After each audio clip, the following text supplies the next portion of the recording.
Hello, my name is Husain Borki and I am a second year medical student. What's your name? Murtuza Borki. Okay.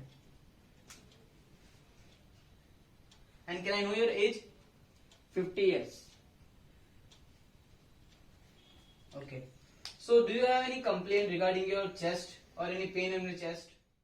Common or concerning symptoms are chest pain, palpitations, shortness of breath, orthopnea, or paroxysmal nocturnal dyspnea.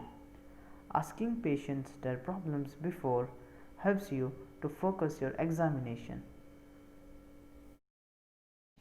Today we are going to examine your heart and it will require me to palpate, auscultate and observe your chest.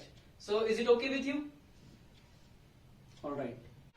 So now what we are going to do is, I am going to step out of the room so you can remove your shirt and you can lay on the bed.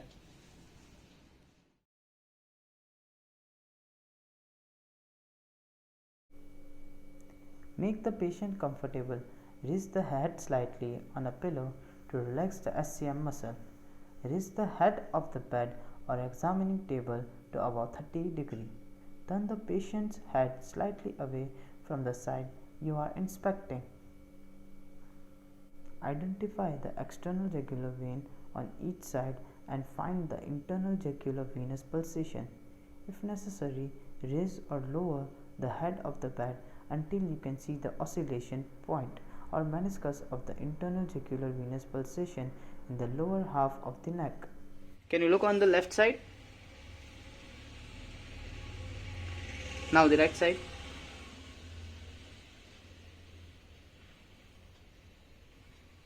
Okay. Focus on the right internal jugular vein. Look for pulsation in the suprasternal notch between the attachment of SCM muscle on the sternum and clavicle or just posterior to the SCM. Distinguish between the pulsation of the internal jugular vein from the carotid artery.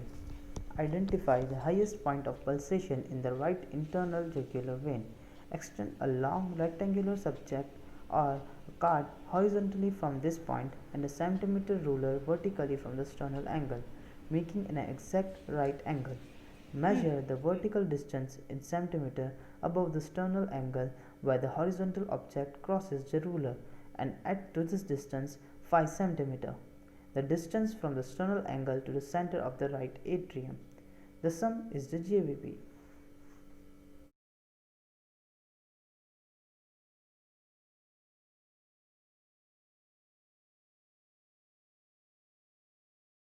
Can you look on the left To side? assess the carotid pulse, place your index and middle finger on the right carotid artery in the lower third of the neck and palpate for pulsation. Press just inside the medial border of a relaxed SCM muscle, roughly at the level of cricoid cartilage. Avoid pressing on the carotid sinus, which lies adjacent to the top of the thyroid cartilage.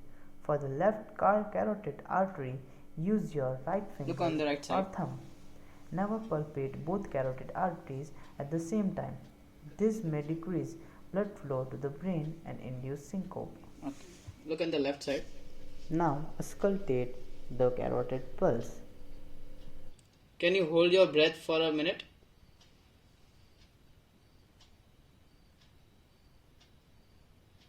Okay, thank you. Now look on the right side and hold your breath for a minute.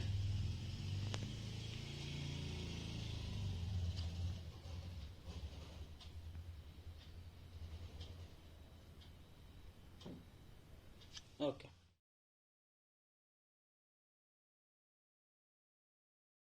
Now inspect the anterior chest.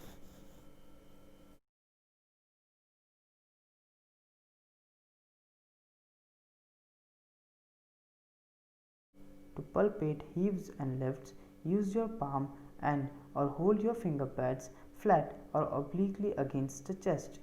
Heaves and lifts are sustained impulses that rhythmically lift your fingers, usually produced by an enlarged right or left ventricle or atrium and occasionally by ventricular aneurysm.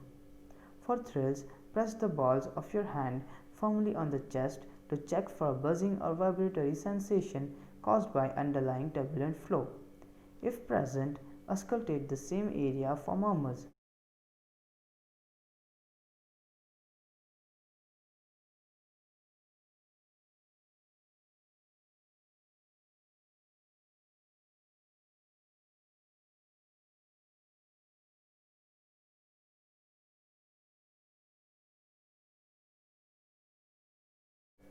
Now find the apical impulse. Normally it is located in the fifth or fourth interspaces.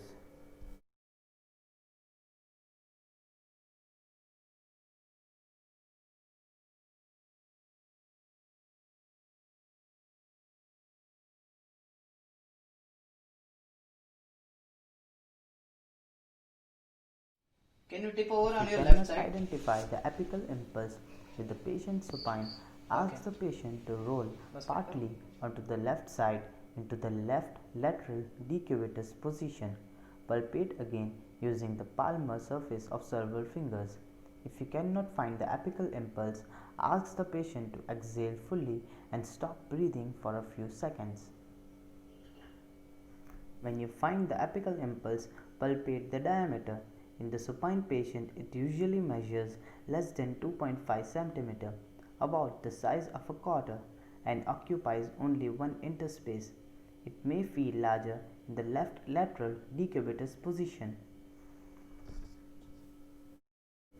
To palpate for the systolic impulse of the right ventricle, ask the patient to exhale and briefly stop breathing. Then place the tip of your curved finger in the left, third, fourth, and fifth interspaces. If there is a palpable impulse, assess its location, amplitude, and duration. In the patient with an increased AP diameter, ask the patient to inhale and briefly stop breathing. Palpate for the airway in the epigastric or subxiphoid Now take a area. deep breath. With your hand flattened, press your index finger just under the rib cage and up towards the left shoulder to assess any right ventricular pulsation. The inspiratory position moves your head well away from the pulsation of the abdominal aorta, which might otherwise confuse your finding. Again. Okay. Now, for auscultating your heart, we will first put your stethoscope diaphragm on the right second interspace, which is the aortic area.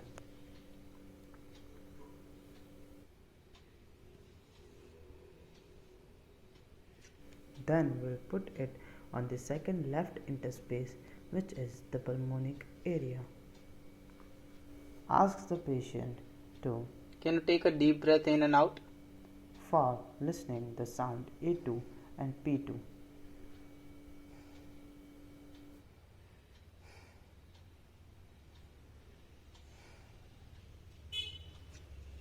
Then, by using the bell of the stethoscope, now we will listen to the sound of lower left sternal border, which is the tricuspid area.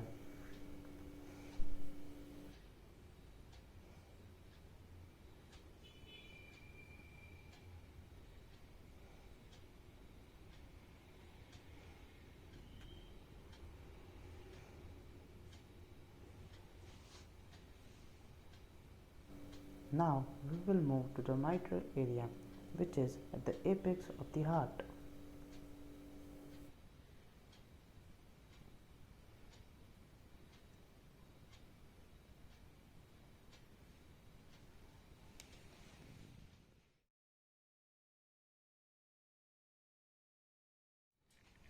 Now, one of the important maneuver is the aortic regurgitation test. Ask the patient to sit up, lean forward and exhale completely and briefly stop can you sit? breathing after expiration. And lean forward. Pressing the diaphragm of your stethoscope on the chest, Now take a deep listen breath and, along uh, the left sternal blow border all the air and out. at the apex, pausing periodically so the patient may breathe. Okay.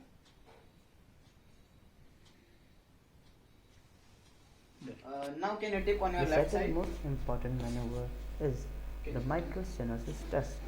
Ask the patient to roll into the left Can you tip on your lateral decubitus position, which brings the left ventricle closer to the chest wall. Place the bell of your stethoscope lightly on the apical impulse. If you would not put the stethoscope lightly, you would not be able to hear the S3 and S4 sound.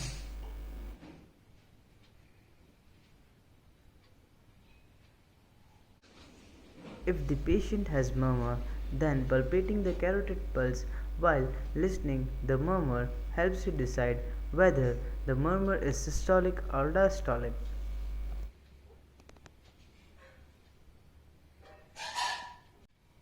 After each and every examination, record your findings. Record your findings while putting your patient's name and age properly. So by this, we have completed our cardiovascular examination. Thank you for cooperating. Thank you, Murtuza.